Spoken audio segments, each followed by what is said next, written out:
महत्त्वाची अपडेट सांगलीतील इरळीच्या MD drugs कारखान्याचे थेट आता दाऊद कनेक्शन असल्याचं उघड झालेलं आहे।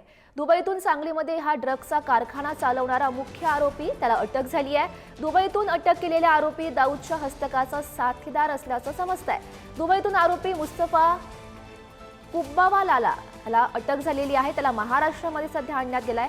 आरोपी सध्या मुंबई पोलिसांच्या ताब्यात आहे। सीबीआय कडून त्याची कसून चौकशी सुद्धा केली जाते। महत्त्वाची आणि मोठी अपडेट सध्या ही म्हणावी लागेल आणि या घटनेविषयी अधिकची माहिती जाणून घेऊयात। आमचे प्रतिनिधी स्वप्नील पाटील सध्या आपल्यासोबत आहेत। स्वप्नील, काय अधिकच्या अपडेट्स या प्रकरणासंदर्भातल्या समोर येत आहेत?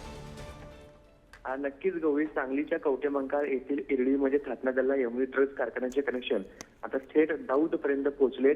दाऊद याचे हस्तक सलीम डोलावाला आणि कुब्बावाला मुस्तफा या दोघांमार्फत भारतातील ड्रग्ज सिंडिकेट सुरू होते। मुंबईतील मीरा रोड येथून क्राईम ब्रँचच्या युनिट 7ने गेल्या वर्षी 3 किलो एमडी ड्रग्ज पकडले होते। त्यावेळी संबंधित ड्रग्ज सांगलीतील इरळी गावात निर्माण केले जात असल्याची माहिती तपासामध्ये समोर आली होती।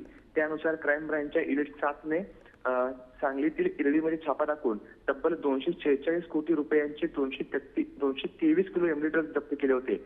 एमडी ड्रग्ज निर्मिती करणाऱ्या 8 जणांना त्यावेळी अटक करण्यात आली होती। त्यावेळी दुबईतून ताहेर सलीम डोला आणि कुब्बावाला मुस्तफा हे दोघे हस्तकामार्फत हे सिंडिकेट चालवत होते अशी माहिती समोर आली होती। त्यानुसार गेल्या महिन्यात ताहेर डोला याला भारतात आणण्यात आले होते। आता कुब्बावाला मुस्तफा याला भारतात आणण्यात आले आहे।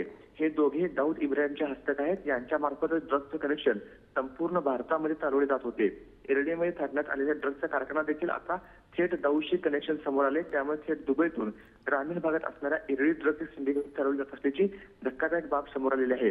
तसेच ही जी दोघं आहेत मुस्तफा आणि डोला हे दोघे भारतामध्ये संपूर्ण ड्रग्जचं सिंडिकेट चालवते। हजारो कोटी रुपयांचे ड्रग्ज। पोलिसांच्या तपासातून नेमकी काय माहिती समोर येते हे बघणं महत्त्वाचं ठरेल। धन्यवाद दिलेल्या सविस्तर माहितीसाठी।